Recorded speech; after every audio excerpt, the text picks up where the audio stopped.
السلام علیکم ورحمۃ اللہ وبرکاتہ۔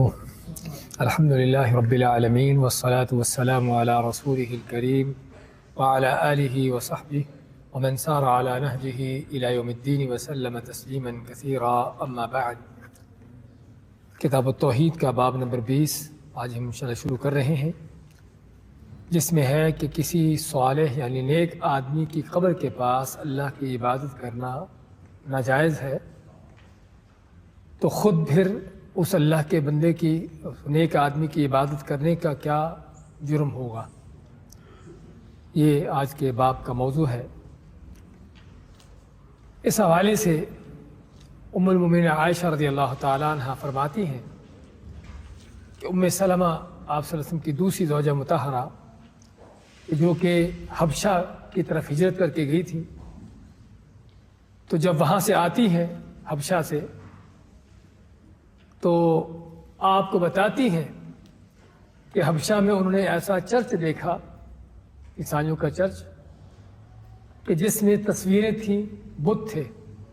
اور آپ جانتے ہیں کہ عیسائی کیا کرتے ہیں کہ چرچوں میں مریم علیہ السلام کی اور ان کے بیٹے عیسیٰ علیہ السلام دونوں کی وہ مورتیاں بنا کے رکھتے ہیں۔ عام طور پر کیا ہوتا ہے کہ مریم علیہ السلام، ان کی گود میں بچہ، اس طرح کی وہاں پر بت بنا ہوتا ہے، مورتی بنی ہوتی ہے۔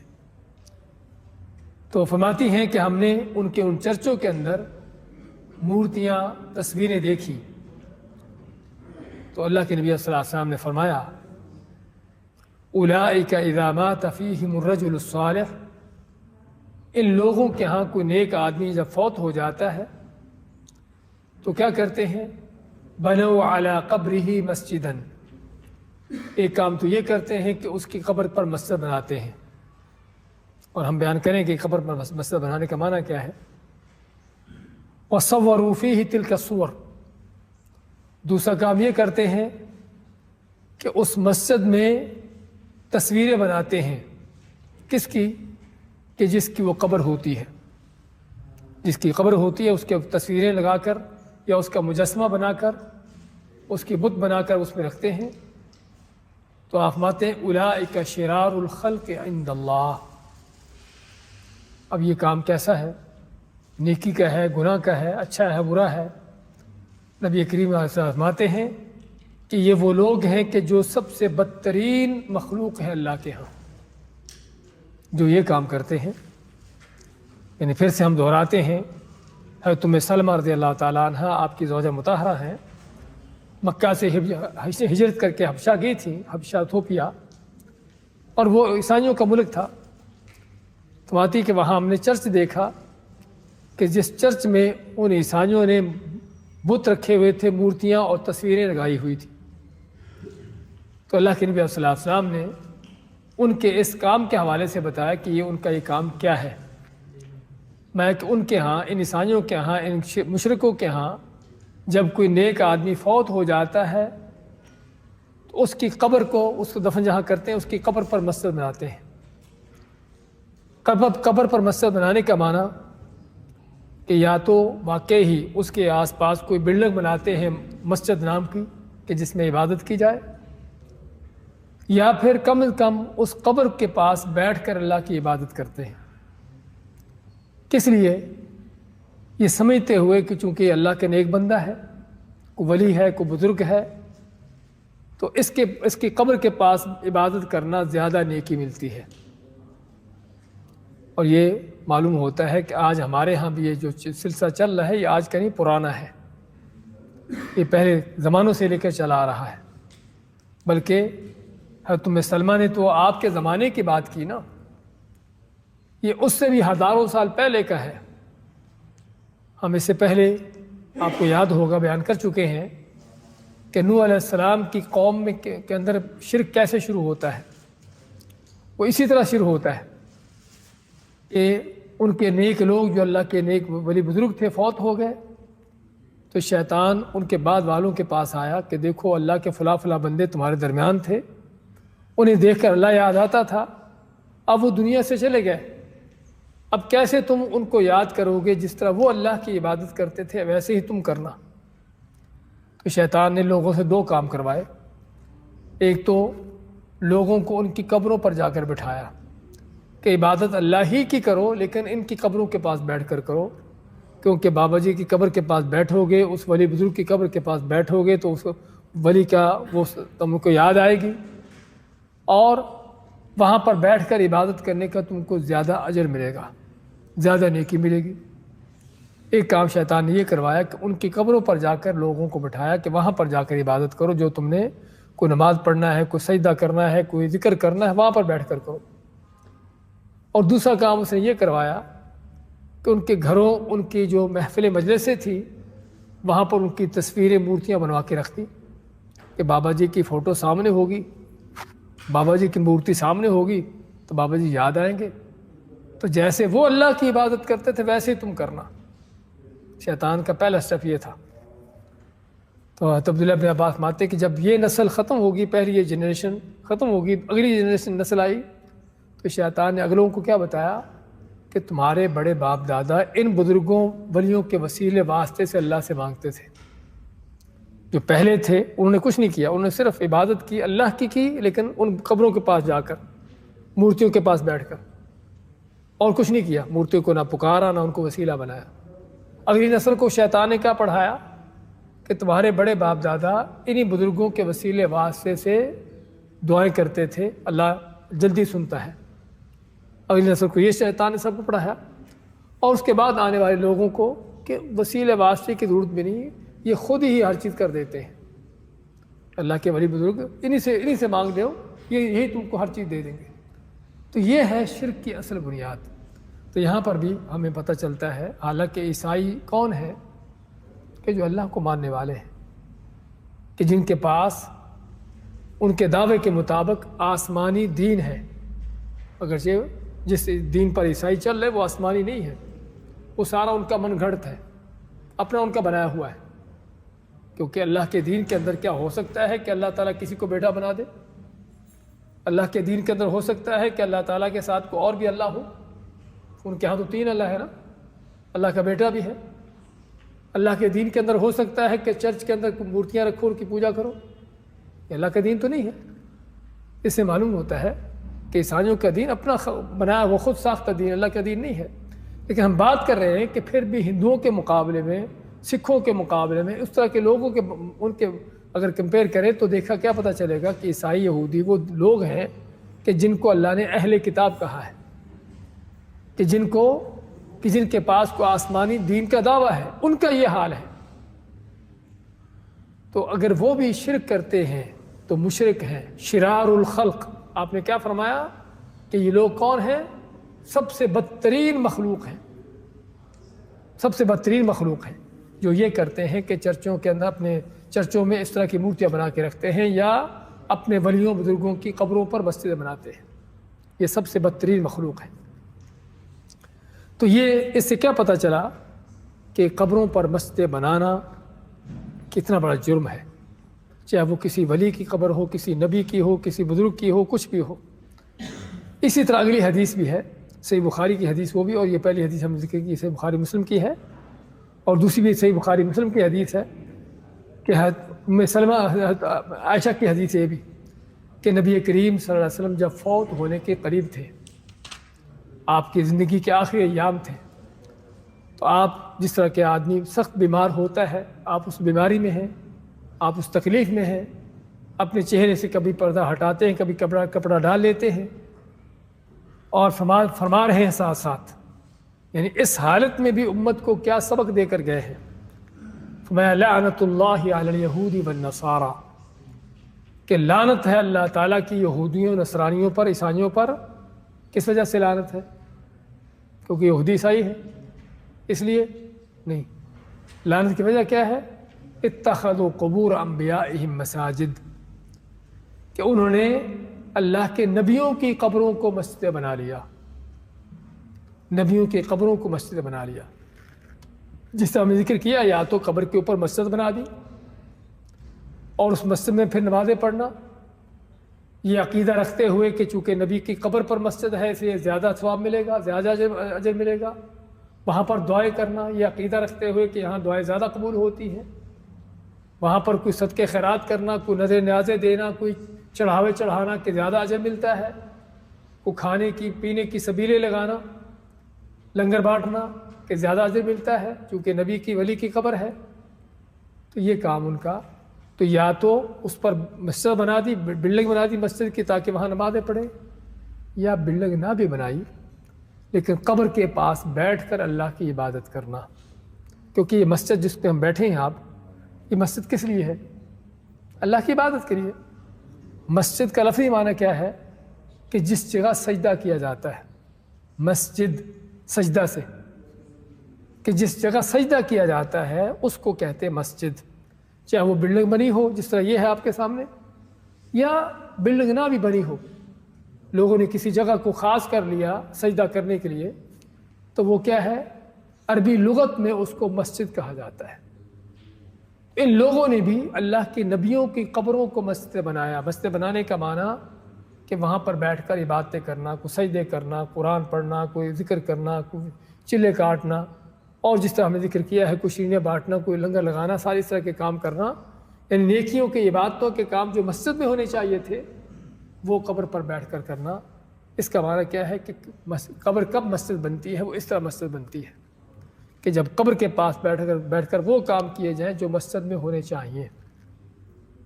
تو آپ نے کیا فرمایا کہ ان یہود و نصرانیوں پر لعنت ہو اللہ کی کہ جنہوں نے یہ کام کیا۔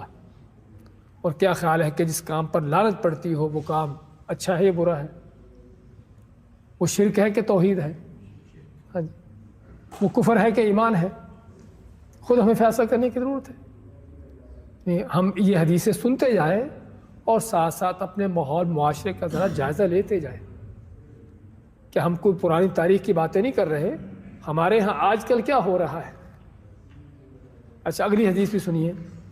حضرت جندب بن عبداللہ رضی اللہ تعالیٰ عنہ آپ کے صحابی ہیں، فرماتے ہیں کہ نبی کریم صلی اللہ علیہ وسلم نے فوت ہونے سے 5 دن پہلے، اپنی وفات سے 5 دن پہلے میں نے آپ کو فرماتے ہوئے سنا۔ آپ نے کیا فرمایا؟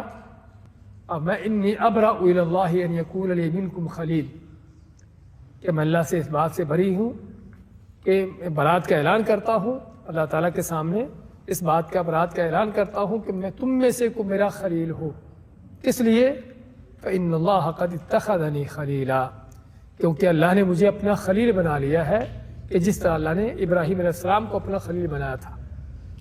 ہم جانتے ہیں کہ ابراہیم کون ہے؟ خلیل اللہ ہے۔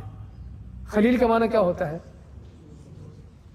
دوست، لیکن عام دوست نہیں، بڑا گہرا دوست، جس کو جگری یار کہتے ہیں نا، جگری دوست، وہ ہوتا ہے خلیل۔ عربی میں اس کو خلیل کہتے ہیں۔ خلیل کا لفظی معنی کہ جو دل کی گہرائیوں میں اترا ہو، خلل سے دل کی گہرائیوں میں اترنے والا۔ تو آپ فرماتے ہیں کہ جس طرح اللہ نے ابراہیم علیہ السلام کو اپنا خلیل بنایا تھا، ایسے ہی اللہ نے مجھے بھی اپنا خلیل بنایا ہے۔ اور یہاں پر ایک بات کہتے چلے جائیں رسول کریم صلی اللہ علیہ وسلم کے حوالے سے، کہ اللہ نے اگر کسی نبی کو الگ سے کوئی مقام دیا ہے، موسیٰ علیہ السلام کیا ہے؟ کلیم اللہ ہے، اللہ سے ہم کلام ہوئے۔ ابراہیم کیا ہے؟ خلیل اللہ ہے، اللہ کے یعنی کہ خلیل ہے۔ تو اللہ نے اگر کسی نبی کو کوئی خصوصی طور پر مقام دیا ہے تو نبی کریم محمد صلی اللہ علیہ وسلم کو اللہ نے یہ سارے مقامات دے دیے، سمجھے نا؟ کسی نبی کو ایک مقام ملا ہوگا، لیکن ہمارے نبی محمد صلی اللہ علیہ وسلم کو اللہ نے یہ سارے ہی مقامات دے دیے جو نبیوں کو دیے تھے۔ بھائیو، اسی سے ہمیں پتہ چلتا ہے کہ اللہ تعالیٰ کا ہم پر کتنا بڑا احسان ہے۔ اللہ نے ہم کو کیا عظیم نبی دیا ہے، اس نبی کی ہم نے کیا عزت کی ہے، اس کی کیا وفا کی ہے۔ تو خیر بات کر رہے تھے تو آپ فرماتے ہیں کہ اللہ نے مجھے اپنا خلیل بنایا ہے، اور فرماتے ہیں وَلَوْ كُنْتُ مُتَّخِذًا مِّنْ أُمَّتِي خَلِيلًا لَاتَّخَذْتُ أَبَا بَكْرٍ خَلِيلًا، اگر میں نے اپنی امت میں سے کسی کو اپنا خلیل بنانا ہوتا تو کس کو بناتا؟ ابو بکر کو بناتا، ابو بکر رضی اللہ تعالیٰ عنہ۔ اس سے پتہ چلتا ہے کہ اس امت میں سب سے بڑا مقام کس کا ہے؟ ابو بکر صدیق رضی اللہ، کیونکہ آپ کیا فرماتے ہیں کہ پوری امت میں سے آپ کے زمانے کے 1.5 لاکھ سے اوپر صحابہ، آپ سبھی کے بارے میں کیا فرماتے ہیں کہ ان سبھی لوگوں میں سے اگر میں کسی کو خلیل بنانا ہوتا، بلکہ آپ پوری امت کا نام لیتے ہیں قیامت تک کے لیے، کسی کو خلیل بنانا ہوتا تو ابو بکر کو بناتا۔ اس سے معلوم کیا ہوتا ہے کہ ابو بکر کا وہ مقام ہے کہ جو امت میں اور کسی کا نہیں ہے، اور ہمیں واقعی ان کے اس مقام کو جاننے کی ضرورت ہے۔ فرماتے ہیں آگے کیا فرمایا جو ہمارا موضوع ہے، حدیث کے آخر میں آپ فرماتے ہیں الا وان من كان قبلكم كانوا يتخذون قبور انبیائهم مساجد۔ فرماتے کہ خبردار ہے لوگوں، سنو کہ تم سے پہلے لوگ اپنے نبیوں کی قبروں کو مسجد بناتے تھے۔ الا فلا تتخذوا القبور مساجد، خبردار سن لو کہ تم کہیں قبروں کو مسجدیں نہ بنانا۔ فإني أنهاكم عن ذلك، میں تم کو اس چیز سے منع کرتا ہوں۔ آپ نے حضرت جندب فرماتے ہیں کہ فوت ہونے سے 5 دن پہلے، اس وقت آپ بیمار تھے، کیونکہ آپ کی بیماری جو ہے، آپ کے مرض جو ہے وہ فوت ہونے سے تقریباً کوئی 14-15 دن پہلے، یعنی 2 ہفتے پہلے سے شروع ہو جاتا ہے۔ تو 5 دن پہلے کا معنی آپ اس وقت بیماری کی حالت میں تھے، اور آپ کو محسوس ہو رہا تھا کہ واقعی آپ دنیا سے جانے والے ہیں، اس لیے آپ اس طرح کی نصیحتیں کرتے ہیں خاص طور پر۔ حالانکہ آپ نے صحابہ اکرام کو صرف اس وقت نہیں، وہ مکہ کے شروع سے ہی جب سے دعوت کا آغاز کیا ہے اس وقت سے لے کر ہی توحید کا سبق ان کو پڑھاتے چلے آئے ہیں، اسی توحید پر ان کی تربیت کر دی ہے۔ اور بلکہ آپ نے یہ فرما بھی دیا صحابہ کے بارے میں کہ مجھے تم سے شرک کا خطرہ نہیں ہے۔ ایک اس لیے کہ جس انداز سے ان کی توحید پر ان کو پختہ کر دیا گیا تھا، جس انداز سے ان کی تربیت کر دی گئی تھی، تو پھر یہ حدیثیں جو آپ بار بار ذکر کریں کس کے لیے ہیں؟ یہ میرے اور آپ کے لیے، ہمارے لیے، کیونکہ صحابہ کے بارے میں تو آپ خود فرما رہے ہیں کہ مجھے تم پر شرک کا خطرہ نہیں، کیونکہ شیطان تم سے مایوس ہو چکا، اس قدر توحید پر پختہ ہو چکے ہیں کہ اب یہ شرک میں پڑے نہیں ہوگا۔ لیکن اب بعد میں آنے والے، آپ نے یہاں پر صرف نہیں بلکہ اور ہم آگے پڑھیں گے باب کہ جس میں آپ نے باقاعدہ پیشینگوئی کی ہے کہ وہی شرک جو پہلے ہوتا تھا کبھی پھر سے دوبارہ شروع ہوگا، وہی بت جو پہلے کبھی پوجے جاتے تھے پھر سے پوجے جائیں گے، انہی ناموں سے پوجے جائیں گے۔ اور آپ دیکھیے آپ کے سامنے آج کہ کوئی گلی کو محلہ ان چیزوں سے خالی نہیں ہے۔ تو بات کر رہے تھے کہ اللہ کے نبی صلی اللہ علیہ وسلم نے فوت ہونے سے پہلے خاص طور پر وصیتیں کی کہ تم سے پہلے لوگ اللہ کے نبیوں کی قبروں کو مسجد بناتے تھے، وہاں پر جا کر عبادتیں کرتے تھے۔ اے میری امت کے لوگوں، تم کہیں ایسا کام نہ کرنا، تم کہیں اس کام میں نہ جا پڑنا۔ تو آپ نے ایسا کرنے والوں پر لعنت ڈالی، اور اس کو خاص طور پر ایسے لوگوں کو جو ہے ان کے بارے میں آپ نے ان کو ڈرایا، اور آپ نے خاص طور پر یہ تنبیہ کیوں کی کہ آپ کو بھی خطرہ تھا کہ آپ کی قبر کو بھی کہیں مسجد نہ بنا لیا جائے، آپ کی قبر پر بھی جا کر عبادت نہ شروع ہو جائے۔ حضرت عائشہ فرماتی ہیں کہ خوشی ان یتخذ مسجدا، کہ آپ صلی اللہ علیہ وسلم کی اگر ہمیں خطرہ نہ ہوتا کہ آپ کی قبر کو مسجد بنایا جائے گا تو آپ کو بھی عام لوگوں کے ساتھ دفن کرتے ہیں، جس طرح کہ باقی لوگ وہاں بقیع کا قبرستان ہے جس کو جنت البقیع کہتے ہیں، تو جس طرح وہاں لوگ دفن کرتے ہیں، ہمیں فرماتے کہ ہم آپ کو بھی وہیں پر دفن کرتے ہیں۔ لیکن خطرہ کیا تھا کہ کہیں لوگ، آنے والے لوگ کہیں آپ کی قبر کی جا کر پوجا نہ شروع کر دیں، عبادت نہ شروع کر دیں۔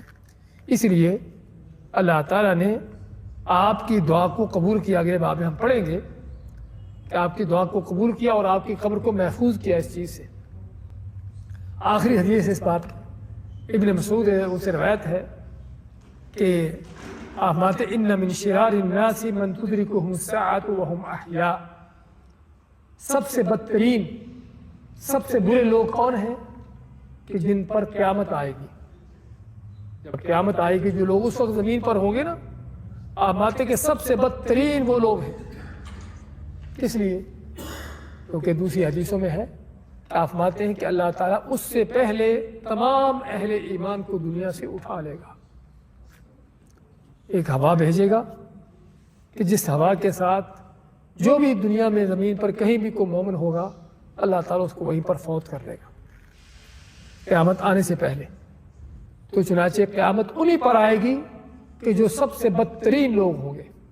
ایک تو یہ بدترین لوگ ہیں پوری کائنات کے، جب سے کائنات بنی ہے آخر تک سب سے بدترین یہ لوگ ہیں، اور دوسرے کون ہیں؟ والذین یتخذون القبور مساجد، اور دوسرے کون بدترین ہیں کہ جو قبروں کو مسجدیں بناتے ہیں۔ اور قبروں کو مسجد بنانے کا مفہوم ہم نے بیان کر دیا ہے کہ قبروں پر بیٹھ کر عبادتیں کرنا، چلے کاٹنا، کوئی قرآن پڑھنا، کوئی ذکر کرنا، کوئی اور ورد کرنا، دعائیں مانگنا، چڑھاوے چڑھانا، کوئی نظر نیازیں دینا، جو بھی نیکی عبادت کا کام ہے وہ قبروں کے پاس جا کر کرنا، یہ ہے قبروں کو مسجدیں بنانا۔ اور یہ وہ کام جن کے کرنے والوں پر آپ نے لعنتیں ڈالی ہیں، جن کو آپ نے دنیا کا کائنات کا سب سے بدترین لوگ کہا ہے، اور جن سے آپ نے جن کاموں سے آپ نے بچنے کو حکم دیا ہے۔ آپ دیکھ لیے آج اپنے ملکوں کے ذرا نظر دوڑا کر کہ کوئی گلی محلہ ان سے خالی نہیں ہے، ہر گلی کے کسی موڑ پر کوئی نہ کوئی ایسی جگہ ہے جہاں پر اللہ کے سوا اوروں کو پوجا جاتا ہے۔ قبریں ہیں، کسی کو درگاہ ہے، کوئی قبر ہے، کوئی مزار ہے کہ جہاں پر چڑھاوے، نظریں نیازیں، سجدے، دعائیں، وہاں پر ساری چیزیں چل رہی ہیں۔ اب یہاں پر ہمیں حیرانگی ہوتی بھائیوں اس بات کی کہ اللہ کے نبی صلی اللہ علیہ وسلم تو اس قدر سختی سے منع کر کے گئے، لعنتیں ڈال کے گئے ایسے کاموں کرنے والوں پر، لیکن پھر بھی یہ کام اتنی کثرت سے مسلمان کیوں کر رہا ہے؟ ہندو کرے اور بات ہے، کوئی سکھ کرے اور کوئی چیز ہے اور بات ہے، اور کوئی کافر کرتا ہو تو الگ بات ہے، مسلمان کہلانے والا، آپ کا کلمہ پڑھنے والا مسلمان، وہ کیوں یہ کام کر رہا ہے؟ اس سے پتہ چلتا ہے کہ شیطان کا ہتھ کنڈا کتنا زبردست ہے۔ اور یہ وہ جو کام کر رہے ہیں نا بھائیوں، نہ سمجھے کہ سمجھتے وہ ان کو پتہ ہے کہ ہم غلط کر رہے ہیں، وہ اسی کو دین سمجھتے ہیں، ان کے ہاں یہی ایمان ہے، اصل ان کے ہاں نیکی یہی ہے۔ مسجد میں نماز پڑھنا وہ نیکی نہیں ہے، قبر پر جا کر سجدہ کرنا، وہاں پر جا کر دعائیں کرنا، وہاں پر جا کر کوئی نظر نیازیں دینا، اصل ان کے ہاں نیکی یہ ہے۔ اور شیطان نے ان کو یہی سکھا رکھا ہے کہ جو تم کر رہے ہو اصل یہ دین ہے، اور اس لیے جو ان کے خلاف کو بات کرتا ہے یہ پھر کیا ہے؟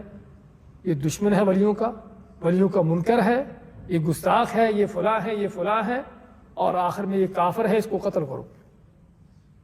سمجھے نا؟ یہ ہے وہ پروپیگنڈا جو ہم اپنی آنکھوں سے دیکھ رہے ہیں اور سنتے ہیں۔ اس سے ملتا جلتا اگلا باب بھی ساتھ ہی ہے۔